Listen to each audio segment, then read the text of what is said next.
నమస్తే welcome to V3 news లక్ష్యం సమాజేతం నేను మోనికా ముందుగా హెడ్లైన్స్ చూద్దాం ఏ రాష్ట్రంలో లేని విధంగా కుల మతాలకు అతీతంగా కేసీఆర్ చేయూత మాగంటి గోపీనాథ్ వెల్లడి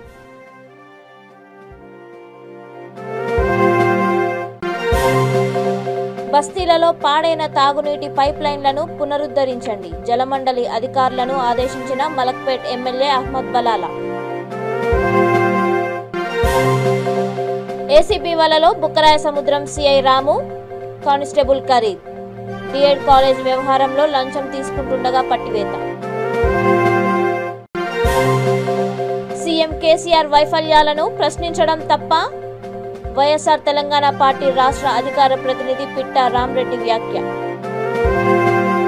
ఇక డీటెయిల్స్ చూస్తే ముఖ్యమంత్రి కేసీఆర్ దేశంలో ఏ రాష్ట్రంలో లేని విధంగా కుల మతాలకు అతీతంగా క్రిస్మస్ పండుగకు గిఫ్ట్స్ రంజాన్ పండుగకు తోఫాలు బతుకమ్మ పండుగకు చీరలు పంపిణీ అందిస్తున్నారని జూబ్లీహిల్స్ మాగంటి గోపీనాథ్ అన్నారు జూబ్లీహిల్స్లో నిర్వహిస్తున్న గ్రాండ్ క్రిస్మస్ సెలబ్రేషన్స్లో ఆయన మాట్లాడారు నియోజకవర్గంలో 15,000 మంది ప్రజలతో గ్రాండ్ క్రిస్మస్ సెలబ్రేషన్స్ చేసుకోవడం చాలా ఆనందంగా ఉందని అన్నారు ఈ కార్యక్రమంలో ముఖ్య ప్రసంగికులు అద్భుత Kumar GHMC zonal commissioner Shankaraiah DCM Ramesh స్థానిక కార్పొరేటర్లు సిఎన్ రెడ్డి రాజ్ కుమార్ పటేల్ దేదీప్యారావు సంగీత్ యాదవ్ పాస్టర్లు విద్యాసాగర్ యేసురాజు జోసెఫ్ నాగేశ్వరరావు డివిజన్ అధ్యక్షుడు కోనేరు అజయ్ తదితరులు పాల్గొన్నారు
ఎంత అద్భుతం అంటే ఊహించినటువంటి అద్భుతం మొదట్లో మేమందరం భాషలము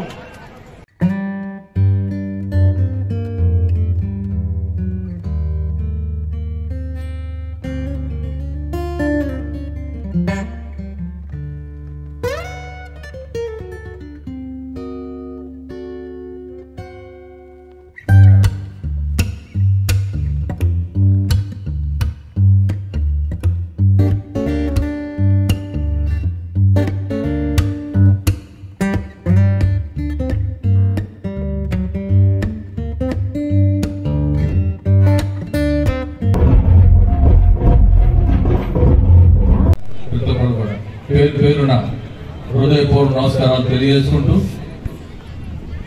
మరి కార్యక్రమం మా అనుకున్న విధంగానే లాస్ట్ ఇయర్ బ్రహ్మాండంగా మీరందరూ సెలబ్రేషన్ చేసుకోవడం జరిగింది మరి అదేవిధంగా 1 year లోపల మరి మనందరం కూడా ఇక్కడ ఈ గ్రౌండ్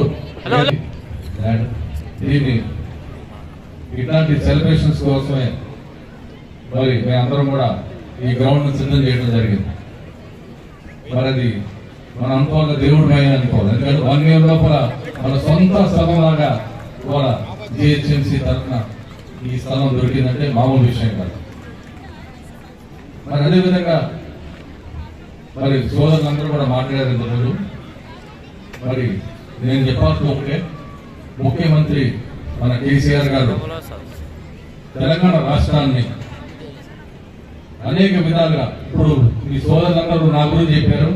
అది నా ఘనత కాదు, మా ముఖ్యమంత్రి కేసీఆర్ గారి ఘనత అని చెప్పాలి. పేదలు ఎప్పుడు ఆదుకుంటాం.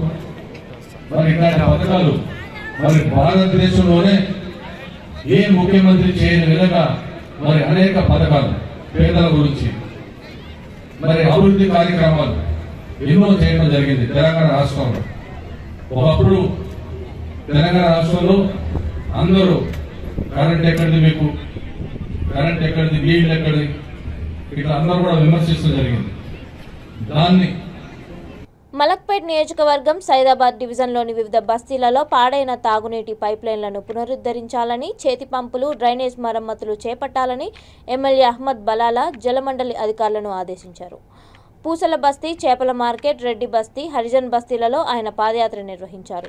స్థానిక ప్రజల నుంచి సమస్యలు అడిగి తెలుసుకున్నారు. నీటి సరఫరా, చేతి పంపుల నిర్వహణను పరిశీలించారు.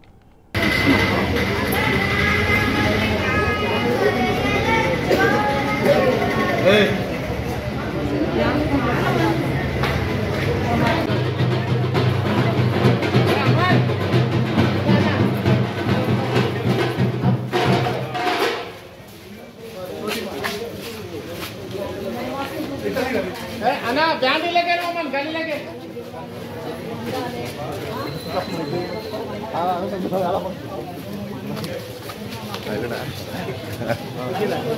कंटिन्यू ईड लो చెప్తున్నా एक ही बार मॉर्निंग से बंद करते ऊपर आना पड़ता है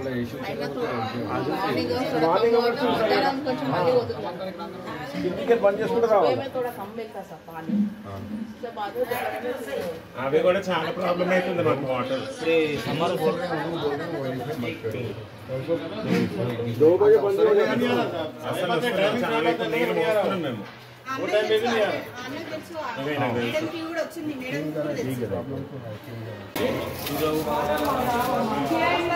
డబుల్ బెడ్రూమ్ కావాలి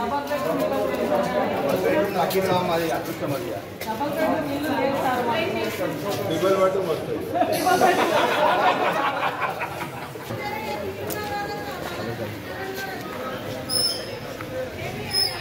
సాయనా నమస్తే అన్న నమస్తే देखो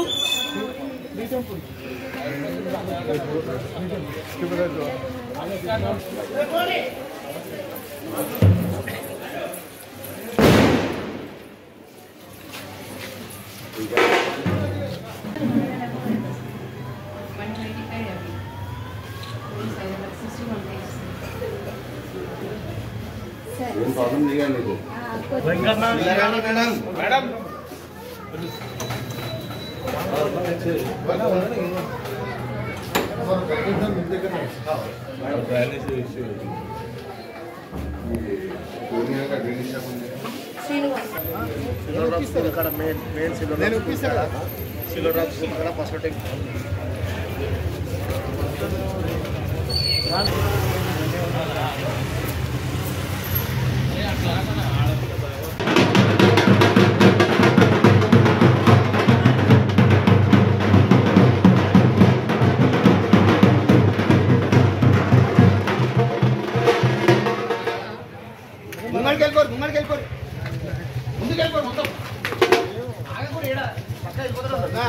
इधर आते ही रहते ना साहब इधर ही नहीं इधर ना लेकर के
ड्रेनेज का रोड का भी पोर्ट भी बेंड हो जाता है।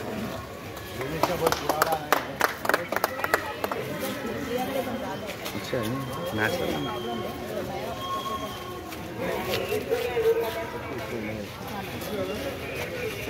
थोड़ा टाइम लगता है लेकिन नया लाइन मिल जाता है। नया लाइन देने बाद ही होता है, लेकिन अभी इमीडिएटली होता है 2-3 महीने कोई लाइन बहुत पुराना कमल सर माला बस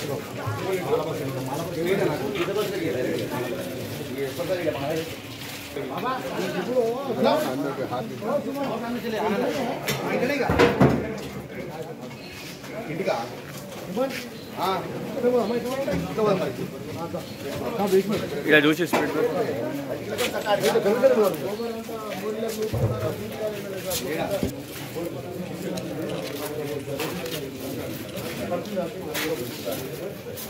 కూలర్లో మాన్ ముఖం ఫేస్ అకేట్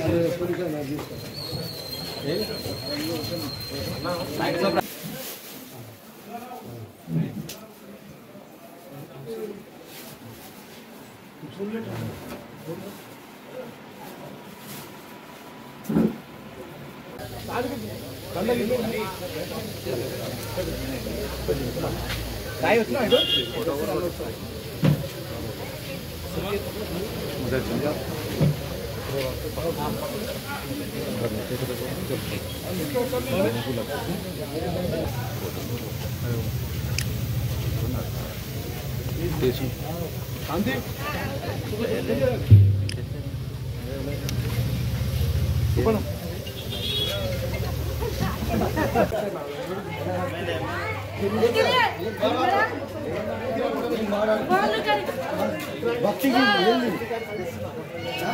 फोन करे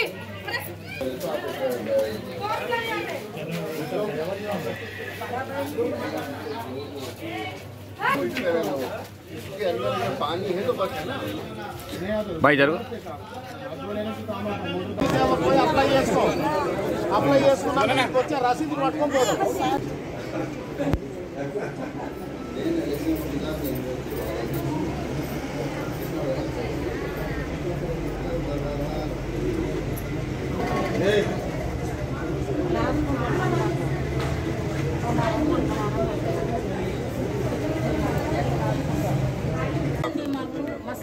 ऊपर अच्छा है नीचे अच्छा है, ये एक बेल्ट में प्रॉब्लम है।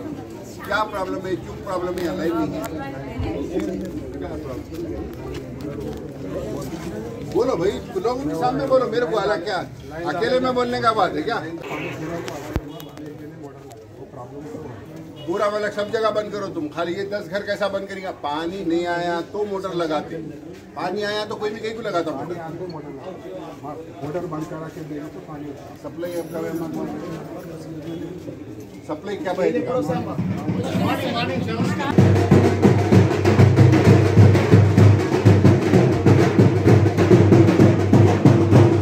అనంతపురం జిల్లా బుక్కరాయ సముద్రం సిఐ రాము కానిస్టేబుల్ ఖరీద్ భూ వివాదం పరిష్కారం కోసం బాధితుల నుంచి 25,000 రూపాయలు లంచం తీసుకుంటుండగా ఏసీబీ అధికారులు రెడ్ హ్యాండెడ్గా పట్టుకున్నారు.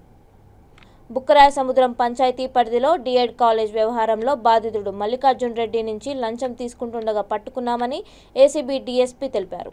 సిఐ రాము ఆది నుంచి వివాదాస్పదంగా ఉన్నారని, గుత్తి సిఐ పనిచేస్తున్న సమయంలో అక్కడ ఆర్థిక లావాదేవీల విషయంపై సిబ్బంది మధ్య గొడవలు చోటు చేసుకున్నాయి. సిఐ అవినీతిపై ఏకంగా డీఎస్పీకి లిఖితపూర్వకంగా ఎస్ఐ సుధాకర్ యాదవ్ చేసిన ఫిర్యాదు అప్పట్లో సంచలనం సృష్టించింది. బుక్కరాయ సముద్రం సిఐగా బాధ్యతలు చేపట్టిన తర్వాత ఆయనపై అనేక అవినీతి ఆరోపణలు వచ్చాయి. ఎడ్ల బండిపై ఇసుక తీసుకెళ్లే రైతుల నుంచి మామూళ్లు వసూలు చేస్తున్నారని ఫిర్యాదులు ఉన్నతాధికారులకు వెళ్లాయి. బుక్కరాయ సముద్రం సిఐగా బాధ్యతలు చేపట్టిన తర్వాత ఆయనపై అనేక అవినీతి ఆరోపణలు వచ్చాయి. ఎడ్ల బండిపై ఇసుక తీసుకెళ్లే రైతుల నుంచి మామూళ్లు వసూలు చేస్తున్నారని ఫిర్యాదులు ఉన్నతాధికారులకు వెళ్లాయి. చాలా కాలంగా సిఐ వ్యవహారంపై నిఘా వేసిన ఏసీబీ అధికారులు ఎట్టకేలకు వలపన్ని అదుపులోకి తీసుకున్నారు. బెయిల్ కోసం వచ్చినప్పుడు రాము బెయిల్ ఇవ్వాలంటే 75,000 లంచం ఇవ్వాలని డిమాండ్ చేయడం జరిగింది. అందులో భాగంగా ఆల్రెడీ వాళ్ళు 50,000 రూపాయలు లంచం ఇచ్చినారు. మిగతా 25,000 రూపాయల లంచం ఇవ్వాలి, లేకపోతే మీరు ఇచ్చిన బెయిల్ బాండ్లు చింపేసి మీరు దర్యాప్తుకు సహకరించడం లేదని చెప్పి మళ్ళీ మీ మీద పిటిషన్ వేస్తాం హైకోర్టులో, మీ బెయిల్ క్యాన్సిల్ చేస్తామని వారిని సతాయిస్తుంటే, డబ్బుల గురించి డిమాండ్ చేస్తుంటే వారు మా దగ్గరికి వచ్చి ఫిర్యాదు చేయడం జరిగింది. వారి ఫిర్యాదు మేరకు కేసు నమోదు చేసుకుని నిన్న రాత్రి 9:35 గంటల సమయంలో మల్లికార్జున నుంచి 25,000 రాము తీసుకుంటుండగా రాము మరియు అతనికి సహకరించిన కరీం ఇరువురిని రెడ్ హ్యాండెడ్గా పట్టుకొని అరెస్ట్ చేయడం జరిగింది. నా పేరు J Sivanarayana Swamy, ACB DSP Anantapuram.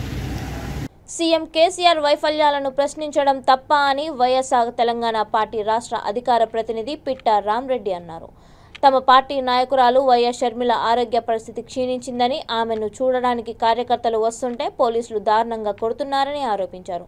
తాము శాంతియుతంగా దీక్ష చేస్తుంటే కర్ఫ్యూ పెట్టారని ధ్వజమెత్తారు. తమ నాయకురాలికి ఏమైనా అయితే రాష్ట్రం అగ్నిగుండం అవుతుందని ఆయన హెచ్చరించారు. పార్టీ కార్యకర్తలు సంయమనం పాటించాలని హితవు పలికారు.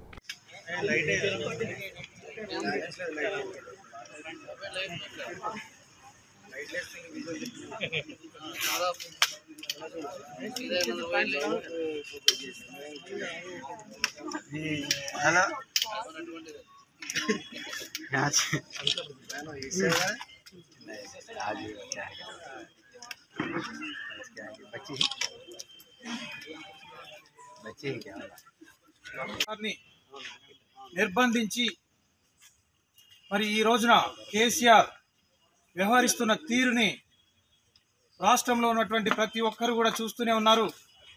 ఆయన నియంత పాలనకు నిన్న నిర్బంధించిన తీరే నిదర్శనం. ఆయన పాలనకు అంతిమ యాత్ర కూడా స్టార్ట్ అయిందని చెప్పి మరి అదేవిధంగా ఈ రోజున ఆయన అరాచక పాలన, అవినీతి పాలన ప్రశ్నిస్తూ పేద ప్రజలకి అండగా నిలబడుతూ వాళ్ళకి ధైర్యాన్ని, స్థైర్యాన్ని కలిగిస్తూ మరి వారందరికి కూడా మరి వెన్నుదన్నుగా నిలబడుతున్నటువంటి షర్మిలమ్మ గారిని 3,500 కిలోమీటర్ల పాదయాత్ర, సుదీర్ఘ పాదయాత్రలో మరి మాకు వస్తున్నటువంటి మద్దతు, ఆదరణ చూసి తట్టుకోలేక, ఓర్వలేక పోలీసు వాళ్ళని వాళ్ళ కుక్కల్లా మరి తీసుకొని వాళ్ళ బానిసలుగా, పోలీసు వాళ్ళు కూడా బానిసలుగా వ్యవహరిస్తున్నారు. మరి పోలీసు వాళ్ళు వాళ్ళ చెప్పు చేతల్లో పనిచేస్తూ ఈరోజు ప్రశ్నించే గొంతుకుని బందీ చేసి మరి ఈ రోజున అమరన్న నిరాహార దీక్ష 2 రోజులుగా మా నాయకురాలు షర్మిలమ్మ గారు చేస్తూ ఉంటే పచ్చి మంచినీరు కూడా ముట్టకుండా మరి మేము చేస్తున్నటువంటి పాదయాత్రకు ఎందుకు రిజెక్ట్ చేశారు అని చెప్పి, అదేవిధంగా మా నాయకులను, కార్యకర్తలను మరి వివిధ పోలీస్ స్టేషన్లలో వాళ్ళని పెట్టడం, వాళ్ళని తిట్టడం, వాళ్ళని కొట్టడం అత్యంత దారుణంగా మా నాయకులని పట్ల వ్యవహరిస్తున్న తీరుకు నిరసనగా, అదేవిధంగా ఇక్కడ కర్ఫ్యూ వాతావరణాన్ని కల్పించే విధంగా గతంలో ఇందిరాగాంధీ హయాంలో మరి కర్ఫ్యూ వాతావరణం ఏ రకంగా అయితే ఉందో ఇప్పుడు కూడా అదే రకమైనటువంటి కర్ఫ్యూ వాతావరణాన్ని కల్పించే విధంగా గతంలో మరి ఆ కర్ఫ్యూ వాతావరణంతో మరి ఇందిరమ్మ గారు ఆ రోజున ఇందిరమ్మ పాలన సాగనంపినటువంటి ప్రజలు ఏ రకంగా అయితే బుద్ధి గుణపాఠం చెప్పారో మళ్ళీ ఇప్పుడు కూడా కేసీఆర్కి అదే బుద్ధి చెప్పడానికి ప్రజలందరూ కూడా కంకణబద్ధులై ఉన్నారు. మరి ఇక్కడికి వస్తున్నటువంటి మా పార్టీ శ్రేణుల నాయకుల్ని అత్యంత దారుణంగా పోలీసు వాళ్ళు వారిపైన మ్యాన్ హ్యాండ్లింగ్ చేయడం, మరి మా పార్టీ నాయకులనే కాకుండా ఈ పరిసర ప్రాంతాల్లో కూడా వస్తున్నటువంటి సామాన్యులను కూడా పట్టుకొని కొట్టి వాళ్ళని వ్యాన్లలో పోలీస్ స్టేషన్లకు తరలించడం అనేది చాలా అత్యంత దారుణం. మరి ఎందుకు పోలీసు వాళ్ళు ఈ రకంగా వ్యవహరిస్తున్నారో ఒక్కసారి ఆలోచన చేసుకోవాలి. మీరు పోలీసు వాళ్ళే, మీరు కండువలు వేసుకునేటువంటి కండువలు ఒక్కటే తక్కువ మీ మెడలో లేకుండా కేసీఆర్, కేటీఆర్ ఏమి చెప్తే అది మీరు పాటిస్తున్నారు. ఇది చాలా సిగ్గుచేటు. ప్రజాస్వామ్యంలో పోలీసులు వ్యవహరించాల్సిన తీరు ఇదేనా అని చెప్పి అడుగుతా ఉన్నాం. ఇవాళ షర్మిలమ్మ గారు మొక్కవోని దీక్షతో పచ్చి మంచినీరు కూడా ముట్టకుండా ఈ దీక్ష ఎవరి కోసం చేస్తున్నారు?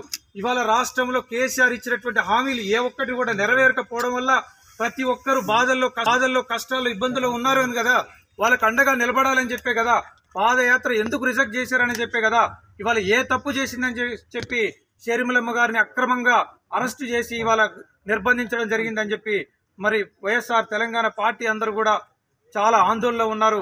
షర్మిలమ్మ గారు 2 రోజులుగా మరి పచ్చి మంచినీరు కూడా ముట్టకపోవడం వల్ల ఆరోగ్య పరిస్థితి చాలా క్షీణించిపోయింది.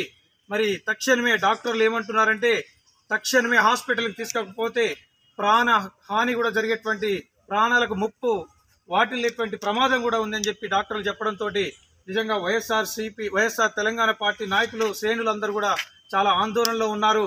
మీరందరూ కూడా ధైర్యంగా ఉండండి. మన నాయకురాలు మనందరి కోసం, పేద ప్రజానీకం కోసం, సామాన్య ప్రజానీకం కోసం మొక్కవని దీక్షతో ఉన్నారు. డాక్టర్లు సూచించినప్పటికీ నా దీక్ష కంటిన్యూ అవుతూనే ఉంటుంది. నేను ప్రజల కోసం పోరాటం చేస్తూనే ఉంటాను. కేసీఆర్ నియంత్ర పాలన తరిమి కొట్టేంత వరకు కూడా నా దీక్ష ఆపేది లేదని చెప్పి మా నాయకురాలు చెప్పడంతో మరి నేను కూడా పార్టీ శ్రేణులకు విజ్ఞప్తి చేస్తున్నా. ఏ ఒక్కరు కూడా అధైర్యపడాల్సిన అవసరం లేదు. మన నాయకురాలు మనకు అండగా ఉన్నారు.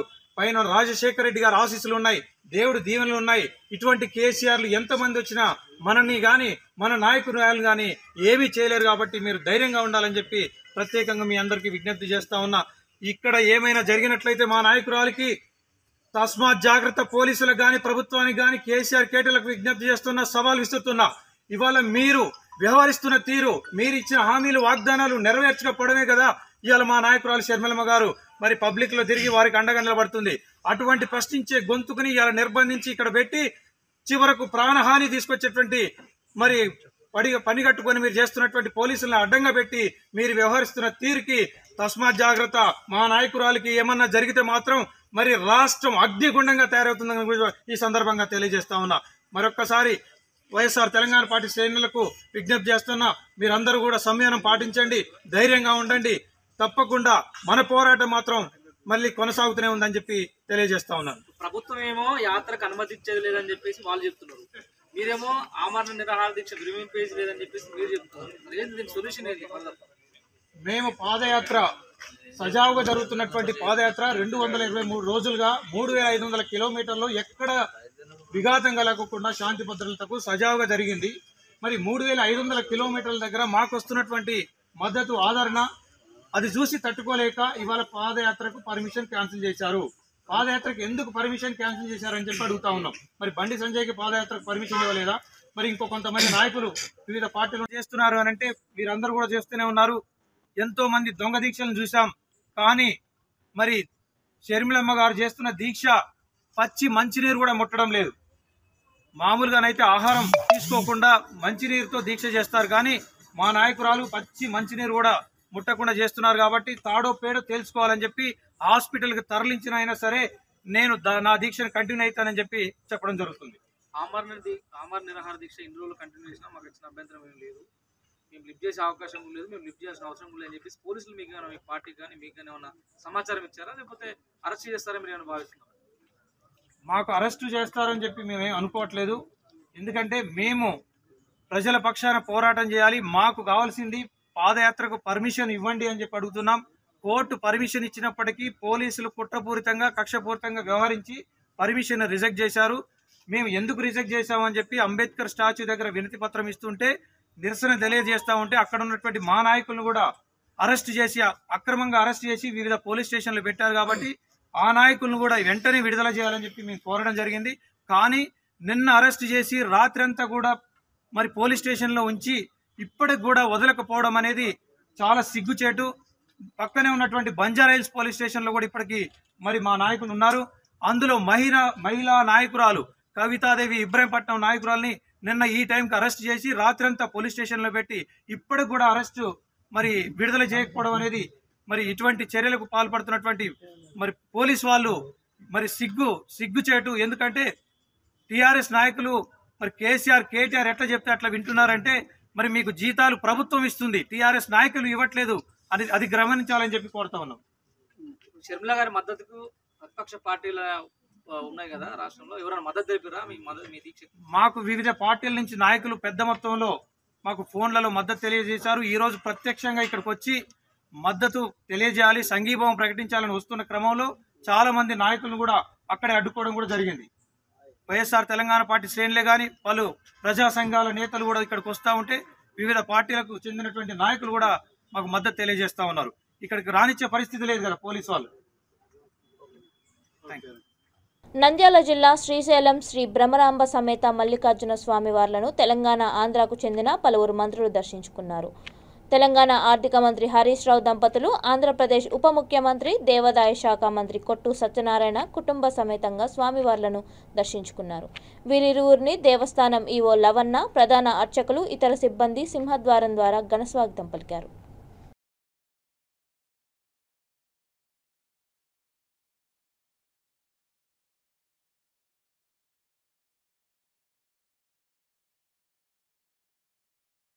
ప్రభుత్వం అమలు చేస్తున్న సంక్షేమ పథకాలను ప్రజల్లోకి తీసుకువెళ్లి పార్టీ ప్రతిష్టతకు కృషి చేయాలని అన్నారు. ఈ కార్యక్రమంలో MPP Aravind Rao, municipal chairman Ashok, market committee chairman Surender, వివిధ గ్రామాల ప్రజాప్రతినిధులు, పార్టీ నాయకులు పాల్గొన్నారు. మరి మీకు అందరు కూడా తెలుసు, ఒక మాజీ ముఖ్యమంత్రి గారు కుమారస్వామి గారు వచ్చినప్పుడు చెప్పారు, మీరు పెట్టినటువంటి సంక్షేమాలన్నీ కూడా రేపు మళ్ళీ మా పార్టీ వస్తే ఇవన్నీ కూడా కొనసాగిస్తాం, ఇవన్నీ కూడా మేము మా మేనిఫెస్టోలో పెడతామని చెప్పడం. అంటే 29 సంవత్సరాల్లో ఏ ఎన్నికలు జరిగినా కూడా మరి టీఆర్ఎస్ పార్టీకి ప్రజలు బమ్రతం పడుతున్నారంటే దానికి కారణం గౌరవ ముఖ్యమంత్రి గారు. మరి గౌరవ ముఖ్యమంత్రి గారి ఎన్నికల్లో జనరల్గా ఎప్పుడైనా చూస్తే ఏ ఎన్నికలు వచ్చినా ఏ పార్టీ అయినా ఒక మేనిఫెస్టో అని పెడతారు. కానీ గౌరవ ముఖ్యమంత్రి గారు ఎన్నికల్లో ఏం చెప్పలే, ఇవన్నీ మేనిఫెస్టోలు. ప్రజల అవసరాలను ఎప్పుడప్పుడు తీర్చే విధంగా మనం పనిచేయాలి, అదే మన మేనిఫెస్టో అని చెప్పడం. అన్ని కూడా ఇలా మీరు చూస్తున్నారు, ఇతర రాష్ట్రాలను పోల్చుకుంటే మన రాష్ట్రంలో జరిగినటువంటి సంక్షేమాలు, మన రాష్ట్రంలో పెట్టినటువంటి అభివృద్ధి కార్యక్రమాలు ఏ రాష్ట్రంలో కూడా లేవు, ఏ దేశంలో కూడా లేదు. మీరు అందరు కూడా చూస్తున్నారు. ఇలా ప్రతి ఇంటికి కూడా తక్కువలో తక్కువ 5-6 సంక్షేమాలు అందిస్తుంది ఈ ప్రభుత్వం. ఇలా చెప్పుకుంటూ పోతే ఒక పూట అవుతుంది, మీ అందరు కూడా తెలుసు. కానీ గౌరవ ముఖ్యమంత్రి గారి లక్ష్యం ఒకటే, ప్రతి ఇంటికి కూడా ఆర్థికంగా ఎదిగే విధంగా ఎన్నో సంక్షేమాలు చేస్తున్నాం. కానీ దీన్ని అందరం కూడా మనం మరి ఎక్కడ ఉన్నా మనం చర్చ చేయాలి. మన గ్రామంలో మరి ప్రతి ఇంటికి సంక్షేమాలు వస్తున్నాయి. మరి ఇవన్నీ కూడా మరి ఆ ప్రజలకు చెప్పడం, అవన్నీ కూడా బాధ్యత మీ అందరిది. కాబట్టి మీరందరూ కూడా మరి గడిచిన ఎన్నికల్లో అన్నిట్లలో కూడా మనం గెలుస్తున్నాం. మళ్ళీ మనకు ఎన్నికల సందర్భం రాబోతుంది. ఇంకా ఒక సంవత్సరం అంటే దాదాపు ఒక 9-10 నెలల్లో మళ్ళీ ఎన్నికలు వస్తాయి. దాని తర్వాత మళ్ళీ ఎన్నికలు వస్తాయి. ఎమ్మెల్యే ఎలక్షన్ తర్వాత స్థానిక సంస్థలు వస్తాయి. అన్ని ఎన్నికల్లో కూడా మళ్ళీ మనం గెలవాలి. అంటే దానికి కారణం మనం చేసేటువంటి పనులను, ప్రభుత్వం ఇచ్చే సంక్షేమాలను ప్రజలకు తీసుకుపోయి వాళ్ళకి అందరికి కూడా నచ్చజెప్పి ఈ ప్రభుత్వం నుంచి వస్తున్నాయి, మీకు అందరికీ ప్రభుత్వానికి అండగా ఉంటేనే మనకి ఇవన్నీ కూడా కొనసాగుస్తాయి. కాబట్టి తప్పకుండా మనం టీఆర్ఎస్ పార్టీని బలపరిచే విధంగా మీరందరూ కూడా ప్రతి గ్రామంలో చర్చ పెట్టాలి, ప్రతి జాగాలో కూడా చర్చ పెట్టాలి. ఇంకా మీకు ఏమైనా అవసరాలు ఉంటే అవసరాన్ని మండల నాయకులకు తీసుకురావడం, లేకపోతే నా దృష్టికి తీసుకురావడం. తప్పకుండా ఆ సమస్యలు తీర్చినప్పుడే ఆ ప్రజలందరూ కూడా మీ వెంబడి ఉంటారు. ఇక్కడ ఉన్న వాళ్ళందరూ కూడా మీరు ముఖ్య జనగాం జిల్లా జనగాం పట్టణంలో జల్సాలకు అలవాటు పడి వరుస దొంగతనాలకు పాల్పడుతున్న 3 దొంగల ముఠాను పోలీసులు అరెస్ట్ చేశారు. ఈ సందర్భంగా డీసీపీ సీతారాం నిందితులను మీడియా ముందుకు ప్రవేశపెట్టారు. నిందితుల నుంచి 9 తులాల బంగారం, 25 తులాల వెండి, 18,500 రూపాయల నగదు, ల్యాప్టాప్, మొబైల్ ఫోన్ను స్వాధీనం చేసుకున్నామని తెలిపారు. జనగాంలో నమోదైన కేసులను 80% రికవరీ చేశామని సమర్థవంతంగా పనిచేస్తున్న ACP Devender Reddy, CI Srinivas, SI రఘుపతిలను ఆయన అభినందించారు. వివిధ కారణాలతో వాటి నేరస్తులు ఎవరో తెలిసింది, కానీ వాళ్ళు జైళ్ళల్లో ఉండటం, వేరే జిల్లాలో చేసిన కేసుల్లో పోవటం, ఈ రకంగా అది కొంచెం అయింది. ముఖ్యంగా ఏంటంటే జనగాం పట్టణంలో ఏసీపీ గారు కానీ, తర్వాత ఇన్స్పెక్టర్ గారు కానీ, మొత్తం క్రైమ్ సిబ్బంది కానీ, ఒక క్రైమ్ సిబ్బందిని ఈ ఇయర్ స్పెషల్గా నేరాలు పెరుగుతున్నాయనే ఉద్దేశంతో ఏర్పాటు చేయడం జరిగింది. వీళ్ళందరి పర్యవేక్షణలో పర్ఫెక్ట్గా ఈ క్రైమ్ ఏదైందో అదంతా డిటెక్ట్ అవుతుంది. ఆల్మోస్ట్ మేము ఈ ఇయర్ 70% పైన రికవరీతో ఉన్నాం. ఇదే విధంగా గతంలో జరిగిన ఒక ఇది జేసీబీ పోవటం కానీ, అది పెద్ద కేసు అనుకున్నాం. కానీ జేసీబీని కూడా అది మొత్తం ఛత్తీస్గఢ్ దాకా, తర్వాత హర్యానా అంతా తిరిగి జేసీబీని కూడా రికవర్ చేసుకొచ్చారు. కాబట్టి ఎంత ఏ రకంగా జరిగినా కూడా పకడ్బందీగా ఒక పద్ధతితోని దాన్ని ఇన్వెస్టిగేట్ చేసుకుంటూ దొంగల్ని పట్టుకోవడంలో ఈ సంవత్సరం జనగాం పోలీసు అత్యుత్తమ ప్రతిభ కనపరిచారు. అది రికార్డులలో కూడా ఉంది. తర్వాత వాళ్ళు ప్రతి ఒక్క సొత్తును కూడా రికవరీ చేసి, ఇంటాక్ట్గా రికవరీ చేసి కూడా ఈరోజు ఎవరైతే బాధితులు ఎవరింటి నుంచి పోయిందో వాళ్ళకి అందించడం కూడా జరుగుతుంది. ఈ మధ్యకాలంలో జనగాం పట్టణంలో కొద్దిగా కొన్ని దొంగతనాలలాగా జరిగినాయి. కొన్ని నైట్ టైంలో నైట్ హెచ్పీలు, కొన్ని డే హెచ్పీలు, డే హెచ్పీ అట్లా అవటం జరిగింది. దీని గురించి కొద్ది కాలంలో ఈ మధ్యకాలంలో అయ్యే వాటి మీద నిరంతరంగా ఒక నిఘాలాగా ఉంచి, తర్వాత ఐటీ కోర్ టీం వాళ్ళ సాయంతో కూడా ఫోన్లు ట్రాక్ చేసుకుంటూ మేము అబ్జర్వ్ చేసినప్పుడు 3 నిందితులు మాకు దొరకడం జరిగింది. 3 నిందితుల్లో ఒకతను దేవరాజు లాని, తర్వాత రెండో మొదటి మహేష్, మూడో అతను ఒక మైనర్ బాబు. ఈ ముగ్గురు కలిసి వీళ్ళు యాక్చువల్గా ఏంటంటే నైట్ టైంలో వీళ్ళు తిరుగుకుంటూ ఇంట్లో వాళ్ళు ఇచ్చే పాకెట్ మనీ సరిపోక కొత్త కొత్త దొంగతనాలు కొత్త పద్ధతిలో తిరిగే క్రమంలో ఎక్కడైనా ఖాళీగా కనపడ్డ ఇల్లు, ఏదైనా తాళం వేసి ఉన్న ఇల్లు కనిపించినప్పుడు దాన్ని బ్రోక్ ఓపెన్ చేసి లోపలికి వెళ్ళిపోవడం, ఆ సొత్తు ఏదైనా దొరికితే తీసుకొని పోవడం, ఆ రకంగా చేస్తున్నారు. వీళ్ళ ముగ్గురు కూడా గతంలో నేర చరిత్ర ఏం లేదు, రీసెంట్గానే స్టార్ట్ చేశారు. రీసెంట్గా కూడా వాళ్ళు స్టార్ట్ చేసి కూడా ఒక 2 నెలలు హార్డ్లీ 2 to 3 months అవుతుంది. దొరికిన దాంతో జల్సా చేస్తారు, మళ్ళీ అయిపోతే ఇంకోటి చేస్తుంటారు. ఇది చేసే క్రమంలో ఈ మధ్యకాలంలో ఒక DHP కావటం జరిగింది. అందులో ల్యాప్టాప్, తర్వాత ఒక సెల్ ఫోన్ పోవటం జరిగింది. దీని మీద కొంచెం ట్రాక్ చేసి దాన్ని పట్టుకున్నప్పుడు వీళ్ళు ముగ్గురు దొరికారు. వీళ్ళ దగ్గర నుంచి ఈరోజు 87.5 grams మొత్తం 4 లక్షల చిల్లర, 4,50,000 విలువ చేసే బంగారం, ఆభరణాలు, వెండి ఆభరణాలు 30 తులాలు, తర్వాత నగదు ఒక 18,500, ఒక సెల్ ఫోను, ఒక లెనోవో ల్యాప్టాప్. ఇవి ఇంటాక్ట్, ఇవేవైతే పోయినా ఇవి ఇంటాక్ట్ దొరుకుతున్నాయి. ఇట్లునే ఇట్లా వాళ్ళు పొడవ పెట్టడం, ఎక్కడో పెట్టడం, డబ్బులు తీసుకోవడం, వాళ్ళ దగ్గర నుంచి రికవర్ చేసుకోవడం జరిగింది. దీన్ని ఒక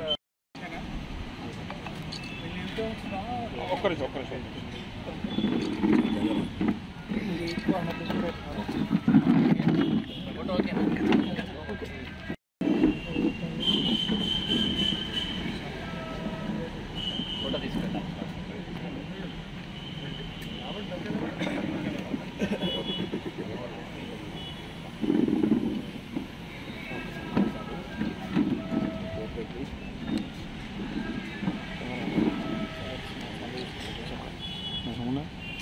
కొంచెం వీడియోలు కొంచెం మీరు ఎందుకు రాదు ఒకసారి మేము ఫోటో తీసుకున్నా వీడియో తీసుకున్నాం.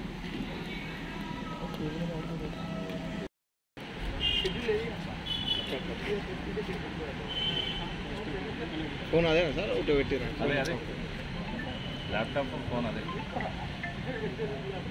హలో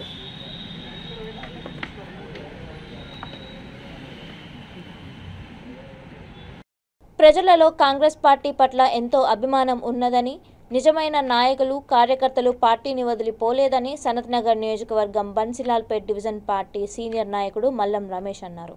డివిజన్ ముఖ్య నాయకుల సమావేశం గాంధీనగర్లోని ఆయన నివాసంలో జరిగిన సందర్భంగా మీడియాతో మాట్లాడారు. పార్టీలో ఉన్నత పదవులను అనుభవించి నియంతగా వ్యవహరించిన స్వార్థ రాజకీయ నాయకులు వెళ్లిపోయారని, ఇకపై స్వేచ్ఛగా మరింత ఉత్సాహంగా పార్టీ కోసం తాము పనిచేస్తామని ప్రకటించారు. ఒక్కొక్కరు వాళ్ళ ఒపీనియన్ చెప్పడం జరిగింది. ఏంటంటే మనం కార్యకర్తలకు ఏ విధంగా పనిచేయాలా, మనం పనిచేసాక మళ్ళీ ఏ విధంగా గుర్తింపు రావాలా, గుర్తింపు వచ్చిన తర్వాత మళ్ళీ నాయకులు కూడా దాన్ని ఏ విధంగా రిసీవ్ చేసుకోవాలా, ఈ అన్ని విషయాల మీద అంశాల పైన ఇవాళ డిస్కస్ చేయడం జరిగింది. అయితే ప్రతి ఒక్కరు ఒకటే, అంటే ఎన్నో ఏళ్ళ నుంచి 20, 30, 40 ఏళ్ళు పార్టీకి మొత్తం అంకితం చేసి పనిచేసిన కార్యకర్తలు మాత్రం ఎక్కడ పోలేదు, కాంగ్రెస్ పార్టీలోనే ఉన్నారు. కాంగ్రెస్ పార్టీ ఏం కన్సోర్ లేదు. కాంగ్రెస్ పార్టీ సనత్నగర్లో చాలా స్ట్రాంగ్ ఉంది, స్పెషల్లీ బన్సిలాల్పేటలో చాలా స్ట్రాంగ్ ఉంది. ఇప్పుడు ఖాళీ ఒక ఇంట్రడక్షన్ మీటింగ్గా పెట్టాము. మేము సర్వే చేస్తే బన్సిలాల్పేట డివిజన్లో 200 మంది కార్యకర్తలు ఖచ్చితంగా ఉన్నారు. వాళ్ళని ఎంకరేజ్ చేసేవాళ్ళు లేరు కాదు. అలాంటి వాళ్ళని కూడా మేము ఇంటింటికి వెళ్ళి అప్రోచ్ అయ్యి వాళ్ళని తీసుకొని మళ్ళీ ఒక ఫంక్షన్ హాల్లో మళ్ళీ ఒక పెద్ద ఎత్తున కార్యకర్తల సమావేశం మళ్ళీ ఏర్పాటు చేసి మేము ప్రతి ఒక్కరికి కాంగ్రెస్ పార్టీ స్ట్రాంగ్ ఉందన్న ఉద్దేశం మేము కలిగిస్తాము. ఎందుకంటే ప్రజలు ఒకటి ఉంటాం, ఎప్పుడు మేము ప్రజలు కూడా ఆదరిస్తాం, మమ్మల్ని 100% ఆదరిస్తారు. ఈసారి మాత్రం సనత్నగర్లో కాంగ్రెస్ పార్టీ పక్కా జెండా ఎగరబోతుంది.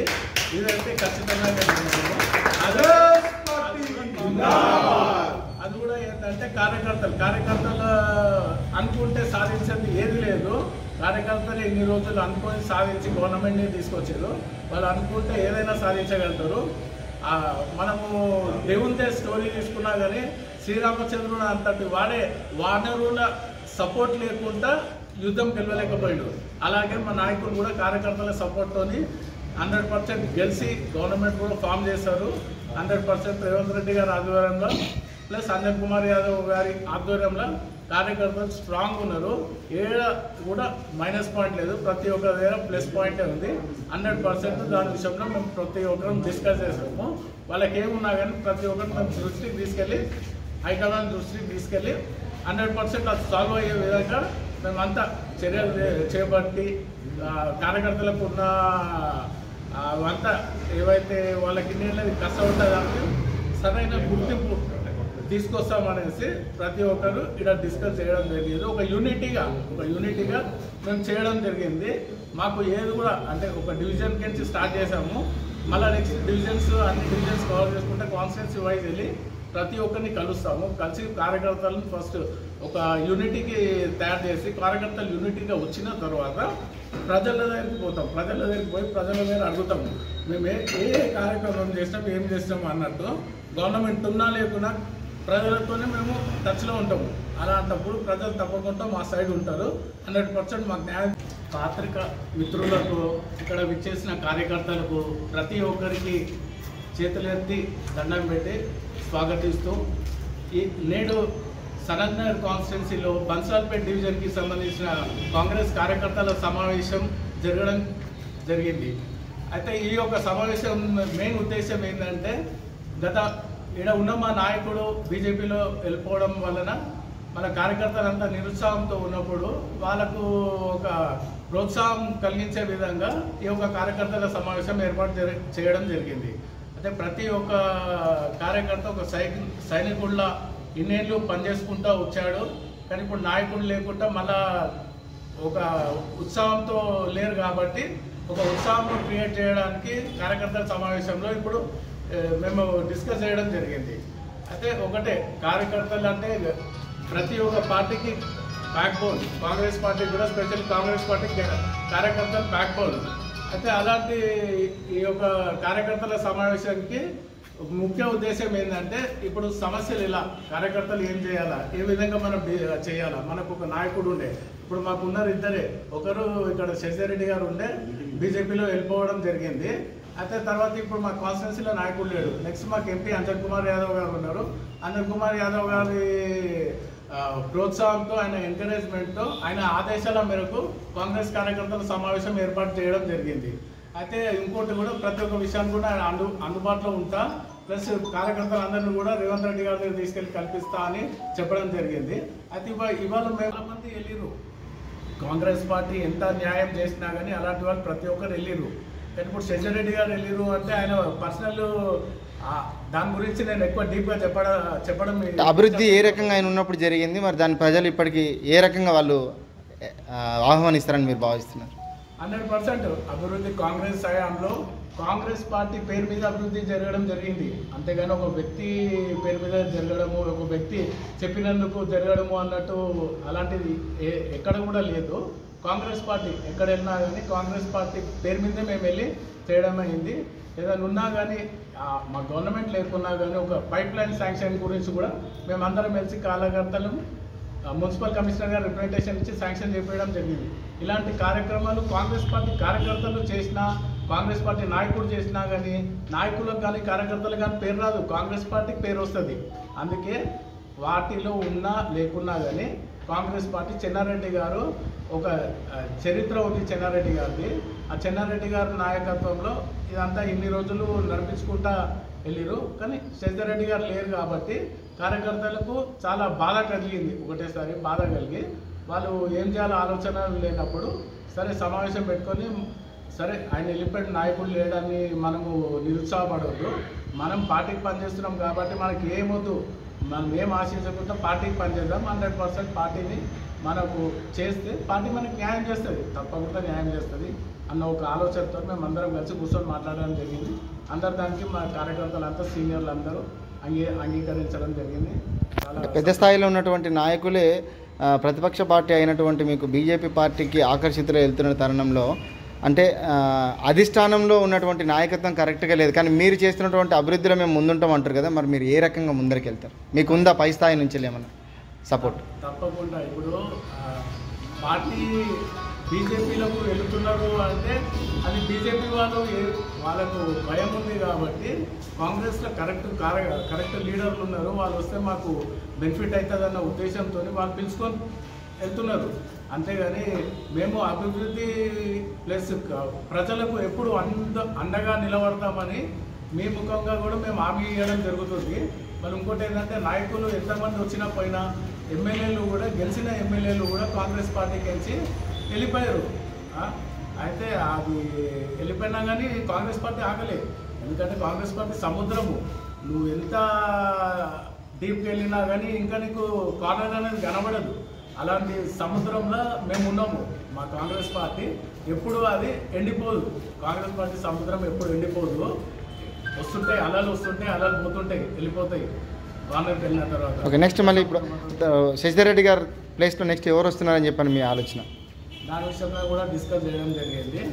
అయితే ఎవరున్నా కానీ కార్యకర్తలకు అందుబాటులో ఉండే ఒక మంచి వ్యక్తిని ఎన్నుకోవాలని చెప్పేసి అంజన్ కుమార్ యాదవ్ గారి ద్వారా రేవంత్ రెడ్డి గారిని కలిసి రిప్రజెంటేషన్ చేయడం జరుగుతుంది. మేము తిరిగి అది ఎవరైతే ఆ విధంగా చేస్తారో, అంటే కార్యకర్తలకు న్యాయం చేయాలా, ప్లస్ కార్యకర్తలకు అందుబాటులో ఉండి వాళ్ళకి కావాల్సిన సమస్యలు తీర్చుకుంటూ వాళ్ళకి రెస్పాన్స్ ఇవ్వాలంటే ఆ రెస్పాన్స్తో వాళ్ళు పనిచేసి కష్టపడి 100% ఏ క్యాండిడేట్కి డిక్లేర్ చేసిన హైకమాండ్ అంజన్ కుమార్ యాదవ్ గారి నాయకత్వంలో, రేవంత్ రెడ్డి గారి నాయకత్వంలో ఏ క్యాండిడేట్ని డిక్లేర్ చేసినా కానీ మేమందరం పనిచేసి ఆ క్యాండిడేట్ని గెలిపించడానికి కృషి చేస్తాం. ప్రపంచంలో మానవుడు ఎక్కడైనా జీవించే హక్కును 1948లో ప్రపంచ దేశాల ఆధ్వర్యంలో ఐక్యరాజ్య సమితిలో ఏర్పాటు చేసిన ఎన్ఎఫ్హెచ్ఆర్సీ రాష్ట్ర అధ్యక్షుడు సోమ రామ్మోహన్ గుప్తా అన్నారు. అంతర్జాతీయ మానవ హక్కుల దినోత్సవం సందర్భంగా పద్మారావు నగర్లోని 7 హిల్స్ హోటల్లో సమావేశాన్ని ఏర్పాటు చేశారు. ఈ కార్యక్రమానికి ముఖ్య అతిథులుగా రిటైర్డ్ ఎక్సైజ్ పోలీస్ అధికారి TN Venkataswamy, SBI retired manager Ravindra Nayak హాజరయ్యారు. నూతనంగా ఎన్నికైన వారికి నియామక పత్రం, మొమెంటోలను అందజేశారు. కార్యక్రమంలో ఎన్ఎఫ్హెచ్ఆర్సీ అధ్యక్ష, కార్యదర్శులు, సభ్యులు తదితరులు పాల్గొన్నారు. సభ్యులను చేయండి, ఎందుకంటే మనం మనిషి జన్మ ఒకటేసారి వస్తుంది, మనం రాదు. దానికోసం మనం మానవత్వం కూడా కొన్ని పనులు చేసేది.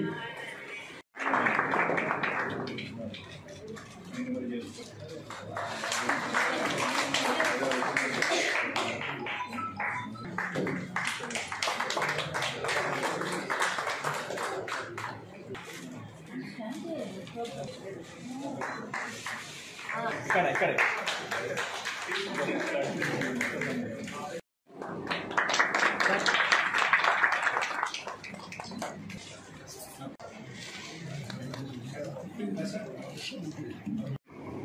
కొంచెం దగ్గర అన్నాను, వచ్చేసిన ఫోటో మీరు కొంచెం దగ్గర. వెంకట్ గారు బస్ జరిగినది మానవుడు మనుగడకై, మానవ హక్కులకై ఐక్య సమితి 1948 డిసెంబర్ 10 విశ్వ మానవ హక్కుల ప్రకటన యూనివర్సల్ డిక్లరేషన్ ఆఫ్ హ్యూమన్ రైట్స్ను ప్రకటించింది.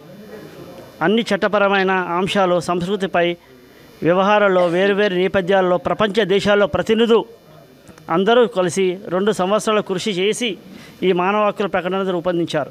జాతి, వర్ణ, లింగ, కుల, మత, రాజకీయ ఏ విధమైన వివరాలకు గురి కాకుండా ఉండే హక్కు ఇది. చిత్రహింసలు, క్రూరత్వము, వెట్టి చాకిరి, బానిసత్వము, గృహహింసలు, మానవ అక్రమ రవాణా నుండి రక్షణ పొందే హక్కు, పూర్తి ఆధారం లేకుండా ఏ వ్యక్తిని నిర్బంధించకుండా ఉండే హక్కు, స్వేచ్ఛగా స్వదేశాలలో లేదా విదేశాలలో పర్యటించే హక్కు మొదలైన వాటిని మానవ హక్కులుగా ఐరాస ప్రకటించింది. ప్రతి ఒక్కరూ ఎలాంటి వివక్ష లేకుండా ఈ హక్కులను పొందవచ్చు. మానవ హక్కులను సంరక్షణ కోసం 1993లో అక్టోబర్ 12న జాతీయ మానవ హక్కుల కమిషన్ ఏర్పడింది. ఈ కమిషన్ మానవ హక్కుల ఉల్లంఘన జరిగినప్పుడు ఫిర్యాదు మేరకు విచారణ చేసి చట్టపరమైన చర్యలు తీసుకోవడమే జరుగుతుంది. మానవ హక్కుల సమస్యలకు వెంటనే పరిష్కరించడానికి కోర్టులకు పాటు జాతీయ, రాష్ట్ర స్థాయి మానవ హక్కులు కమిషన్లు పనిచేస్తున్నాయి. మనిషిని మనిషిగా గౌరవించినప్పుడే మానవ హక్కులు విజయవంతం అవుతాయి. నేడు అంతర్జాతీయ మానవ హక్కుల దినోత్సవం. అందరికీ ధన్యవాదం. అనంతపురం శివార్లో లారీ బైక్ను ఢీకొన్న సంఘటనలో యువకుడు మృతి చెందాడు. ఇటుకలపల్లి గ్రామానికి చెందిన కూర్బా అజయ్కు పెళ్లై 3 నెలలు అవుతుంది. అతను బైక్పై వెళ్తుండగా సిమెంట్ లారీ రాంగ్ రూట్లో రావడంతో పంగల్ రోడ్ ఇన్సెన్స్ స్కూల్ దగ్గర ప్రమాదం చోటు చేసుకుంది. ఈ ప్రమాదంలో అజయ్ అక్కడికక్కడే మృతి చెందాడు. రాప్తాడు పోలీసులు కేసు నమోదు చేసుకుని దర్యాప్తు చేపట్టారు.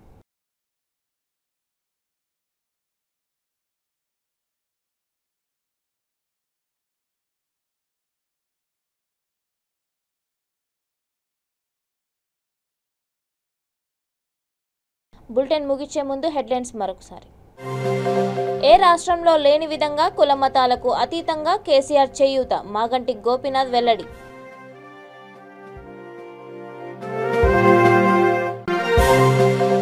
బస్తీలలో పాడైన తాగునీటి పైప్ లైన్లను పునరుద్ధరించండి. జలమండలి అధికారులను ఆదేశించిన మలక్పేట్ ఎమ్మెల్యే అహ్మద్ బలాలా. ఏసీబీ వలలో బుక్కరాయ సముద్రం సిఐ రాము, కానిస్టేబుల్ ఖరీద్. డిఎడ్ కాలేజ్ వ్యవహారంలో లంచం తీసుకుంటుండగా పట్టివేత. సీఎం కేసీఆర్ వైఫల్యాలను ప్రశ్నించడం తప్ప? వైఎస్ఆర్ తెలంగాణ పార్టీ రాష్ట్ర అధికార ప్రతినిధి పిట్టా రామరెడ్డి వ్యాఖ్య. ఇవి ఇప్పటివరకున్న అప్డేట్స్. మరిన్ని అప్డేట్స్ కోసం చూస్తూనే ఉండండి V3 న్యూస్. లక్ష్యం సమాజహితం.